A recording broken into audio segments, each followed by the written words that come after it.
নমস্কার বন্ধুরা, welcome to soulful tarot channel. আশা করি তোমরা সবাই ভালো আছো, সুস্থ আছো, পজিটিভভাবে জীবনে এগিয়ে চলছো। আমরা করছি প্রেডিকশন মে মাসের রাশি অনুযায়ী। ঠিক আছে, ইতিমধ্যে মেষ থেকে বৃশ্চিক রাশি পর্যন্ত আপলোড হয়ে গেছে। এখন আমরা দেখবো ধনু রাশি। স্পেশালি আমরা দেখছি হেলথ, ফাইন্যান্স, রিলেশনশিপ এবং চ্যালেঞ্জেস কি থাকবে, গাইডেন্স কি আছে। তো তোমরা এই প্রেডিকশন নিজের নিজের নাম অনুসারে রাশি অনুযায়ী দেখতে পারো, ডেট অফ বার্থ অনুযায়ী দেখতে পারো, এবং যারা অ্যাকুরেট নিজের রাশি জানো সেই অনুযায়ী তোমরা দেখতে পারো। তো আমি কার্ড সাফল করছি, তোমরা প্রে করো। আশা করি এই ভিডিও থেকে তোমরা নিজেদের অনেকটাই গাইডেন্স পাবে। প্লিজ অ্যাঞ্জেল, ধনু রাশি ছেলে মেয়েদের মে মাস ফাইন্যান্স, হেলথ, রিলেশনশিপ, চ্যালেঞ্জেস কি থাকতে চলেছে, কেমন থাকবে ওভারঅল সব কিছু আমাকে মেসেজ দাও প্লিজ অ্যাঞ্জেল। ধনু রাশি বা স্যাজিটেরিয়াস রাশির ছেলে মেয়েদের মে মাস কেমন থাকবে প্লিজ অ্যাঞ্জেল মেসেজ।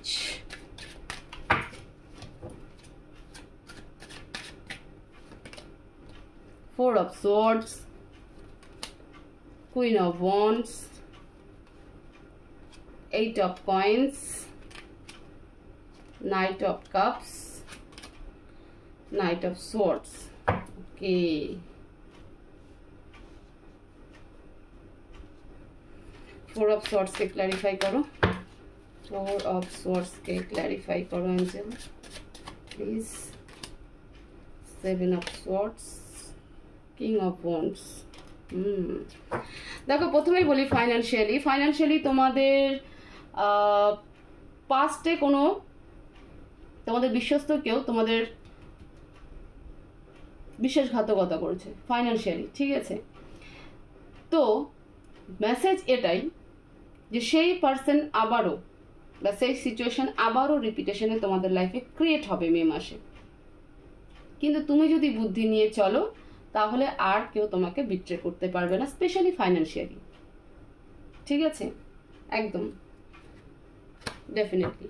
নইলে পরে কিন্তু ফাইন্যান্সিয়ালি তোমাদের আবারও তুমি যদি তার মিষ্টি কথায়, তার ইমোশনাল কথায় যদি বিশ্বাস করে তাকে আবারও হেল্প করো, তাহলে পরে কিন্তু এবার আরো বড় সড়ো ধাক্কা খাবে। তো পেছনের বিট্রে থেকে শিখে, পেছনের মানে পাস্টে যে তোমাকে বিট্রে করেছে ফাইন্যান্সিয়ালি, যে তোমাকে ইমোশনাল কথা বলে, ঠিক আছে, মিষ্টি কথা বলে, বিশ্বাস মানে তোমার ভেতরে সে বিশ্বাস জন্ম দিয়ে যে তোমার বিশ্বাসকে নষ্ট করেছে, সেই রকম ব্যক্তি থেকে এবং সেই রকম সিচুয়েশন থেকে নিজেকে অ্যালার্ট রাখো, ডিভাইন এটাই বলছে।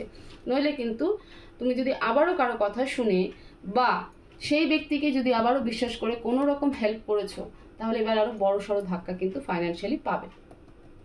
হতে পারে শেয়ার মার্কেটে কোনো টাকা রেখেছো, তো সেখানেও একটা বড় সড়ো কিন্তু স্ক্যাম হয়ে যেতে পারে, তোমার টাকা কিন্তু সেখানেও লস হয়ে যেতে পারে। তো very very very careful Sagittarius রাশি। কুইন অফ ওয়ান্ডসকে ক্লারিফাই করো health wise. Queen of wands specially এখানে যেটা দেখতে পাচ্ছি সেটা হলো যে তোমাদের হেলথ খারাপ ছিল, বাট হেলথ এবার কিন্তু বেটারের দিকে যাবে, ঠিক আছে। বা তোমার ফ্যামিলিতে হয়তো কারো হেলথ খারাপ ছিল, তাদের কিন্তু হেলথ এখন মে মাসে কিন্তু বেটার পজিশনে যাবে, হিলিং হবে। ইউনিভার্সাল এনার্জি থ্রু তোমাদের হেলথে কিন্তু ফিলিং হবে। Please Angel queen of wands clarify করো। ডেফিনেটলি হেলথে তোমাদের কিন্তু ভালো হচ্ছে। হেলথে যারা এতদিন ধরে ভুগছিলে বা কোনো রকম ইস্যু ছিল, সেক্ষেত্রে কিন্তু হেলথ তোমাদের ভালো যাবে। এইট অফ কয়েন্স ক্লারিফাই রিলেশনশিপে এইট অফ কয়েন্স কেন অ্যাঞ্জেল, কি হতে চলেছে ধনু রাশির ছেলে মেয়েদের জীবনে রিলেশনশিপ নিয়ে। S of swords, the moon, argument, রিলেশনশিপে কিন্তু আর্গুমেন্ট হবে। একটা স্পিড এনার্জি মানে স্পিডে তোমরা শুরু করতে চাইবে, তো ইমোশনালি আবারও কিন্তু তোমাদের মধ্যে আর্গুমেন্ট হবে। তোমার মনে হবে যে তোমার পার্টনার তোমাকে বোঝারই চেষ্টা করে না, তোমার সাথে কোনো অ্যাডজাস্টমেন্টই দেখায় না, তোমার সাথে কোনো সিচুয়েশনে স্যাক্রিফাইস করছে না, কম্প্রোমাইজ করছে না। সে তোমাকে বারবার একটা গিল্ট সিচুয়েশনে ফেলছে, বারবার তোমাকে মিসআন্ডারস্ট্যান্ড করছে। তো আবারও কিন্তু রিলেশনশিপে তোমাদের কিন্তু আর্গুমেন্ট হতে চলেছে। তো সেই জন্য মানে রিলেশনশিপকেও একটু ম্যাচিওরলি হ্যান্ডেল করার প্রয়োজন আছে। হয় তোমাকে ওপেন আপ হতে হবে, নইলে তোমার পার্টনার তোমাকে কি বলতে চাচ্ছে এক্স্যাক্ট সেটাকে বোঝার চেষ্টা করো। মিসকমিউনিকেশন করার চেষ্টা করো না, বা মিসআন্ডারস্ট্যান্ডিং করার চেষ্টা কিন্তু করো না। সেটা তোমার থ্রু হতে পারে, তোমার পার্টনারের থ্রু হতে পারে তোমার পার্টনার তোমাকে একটা বলছে আর তুমি সেটাকে মিসমিনিং করছো, মানে ভুল অর্থ বের করছো। আবার এমনও হতে পারে যে তুমি একটা বোঝাতে চাচ্ছ কিন্তু তোমার পার্টনার তোমাকে বোঝার চেষ্টা করছে না, তো সেখানে কিন্তু একটা আর্গুমেন্ট হওয়ার পসিবিলিটি কিন্তু আবারও তৈরি হয়ে যাচ্ছে। চ্যালেঞ্জেস কি? Night of cups and night of swords. একবার এগোবে, একবার থেমে যাবে, একবার পেছনে যাবে, নেগেটিভিটি ভর্তি, ঠিক আছে?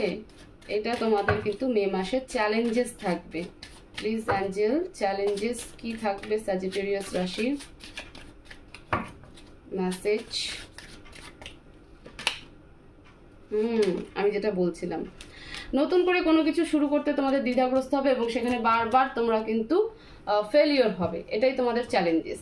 কারণ তোমাদের মধ্যে প্রচুর নেগেটিভিটি থাকবে কোনো জিনিস নিয়ে, সেটা তোমাদের এই ফাইন্যান্স হতে পারে, তোমাদের রিলেশনশিপ হতে পারে। স্পেশালি আমি যেটা দেখতে পাচ্ছি সেটা হলো রিলেশনশিপ নিয়ে, যে একবার মনে হবে যে আমি সেখানে যাই, আর একবার মনে হবে যে না আমি কথা বলবো না, এবং মিসকমিউনিকেশন হওয়ার প্রচুর চান্স, যেটা আমি শুরুতেই বললাম রিলেশনশিপ পারপাসে। তো এটা তোমাদের লাইফের, মানে তোমাদের লাইফের বলবো কি, মে মাসে তোমাদের এটা বড়সড় একটা চ্যালেঞ্জ থাকবে যে তোমরা কতটা নিজেদেরকে পেশেন্সলি হ্যান্ডেল করছো, রিলেশনশিপকে পেশেন্সলি হ্যান্ডেল করছো, এবং কতটা শোনার চেষ্টা বা বোঝার চেষ্টা করছো। কারণ এখানে মিসআন্ডারস্ট্যান্ডিং কিন্তু ক্রিয়েট হবেই, এটা ইউনিভার্সই কিন্তু করানোর চেষ্টা করবে।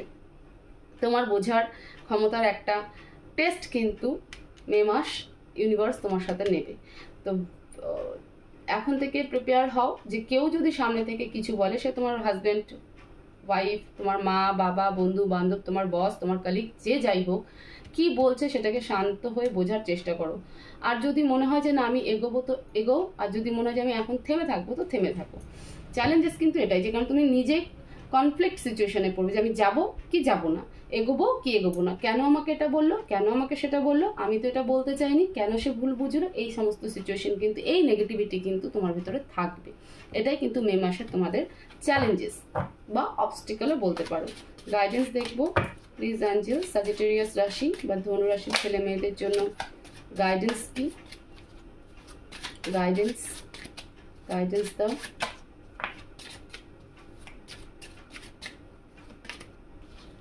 King of cups, the death.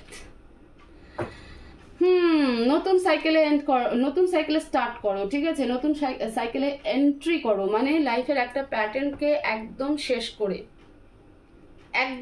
করে, সেটা মেন্টালি হোক চাই প্র্যাকটিক্যাল থ্রু হোক, একদম সাইকেলকে এন্ড করে নিউ ফ্রেশ স্টার্ট করো নিজের লাইফের। মে মাস সেটাই তোমার জীবনের, তোমার জন্য একটা বড় মেজর ব্লেসিং বলতে পারো। কারণ সবাই কিন্তু পুরোনো সাইকেলকে, পুরোনো চ্যাপ্টারকে শেষ করতে পারে না, তোমার রিবার্থ হবে। ডেথ মানে এরকম নয় যে মৃত্যু, ঠিক আছে? ডেথ মানে হচ্ছে যে কোনো চ্যাপ্টার শেষ হওয়া এবং নতুন চ্যাপ্টারে শুরু হওয়া, 1 নাম্বার। 2 নাম্বার ডেথ মানে যে কংগ্রাচুলেশন, তোমার ঘরে মানে আমরা কি হই যখন কোনো কারো ঘরে বেবি আসে, তো তখন তাদেরকে আমরা কি করি, কংগ্রাচুলেশন জানাই। তো জীবনে যখন আমরা বারবার পড়ে যাই এবং নতুন করে ওঠা শুরু করি, তখন আমাদের কি হয়, রিবার্থ হয়, যে আমি আবার পুনরায় জন্ম নিলাম। কারণ পড়ে গেলাম তো পড়ে গেলাম, আর যদি উঠে না দাঁড়াতে পারি। কিন্তু যখনই মানুষ আমরা উঠে দাঁড়াই তখন আমাদের আবার রিবার্থ হয়। তো অ্যাঞ্জেল কি বলছে যে পুরোনো চ্যাপ্টারকে শেষ করো, পুরোনো সাইকেলকে শেষ করে নতুন সাইকেলে এন্টার করো এবং রিফ্রেশ, মানে একদম ফ্রেশ স্টার্ট করো। তোমার রিবার্থ কিন্তু হবে, ঠিক আছে? তোমার রিবার্থ হওয়ার টাইম এটা। তো বললাম না, ইউনিভার্স একটা টেস্ট নেবে মে মাসে, যেটা তোমাদেরকে খুব সুন্দর করে হ্যান্ডেল করা উচিত। এবং গাইডেন্স কিন্তু এটাই যে একদম ফ্রেশ স্টার্ট করো, যা হওয়ার হয়ে গেছে একদম মানে ম্যাচিউরলি, ইন্টেলেকচুয়ালি একদম তুমি কিন্তু হ্যান্ডেল করো। তাহলে কি যা পেন ছিল, যা কনফ্লিক্ট ছিল, যা মিসকমিউনিকেশন ছিল, মিসআন্ডারস্ট্যান্ডিং যা ছিল, সব কিন্তু আবার নতুন জায়গায়, সুন্দর জায়গায় পৌঁছাবে ইন ফিউচার। তো এই ছিল স্যাজিটেরিয়াস রাশি বা ধনু রাশির রিডিং। আশা করবো এই রিডিং তোমাদেরকে অনেকটা হেল্প করবে। তো অবশ্যই চ্যানেলকে সাবস্ক্রাইব করবে, ভিডিওকে শেয়ার করবে, ভিডিওকে লাইক করবে, কমেন্ট করবে।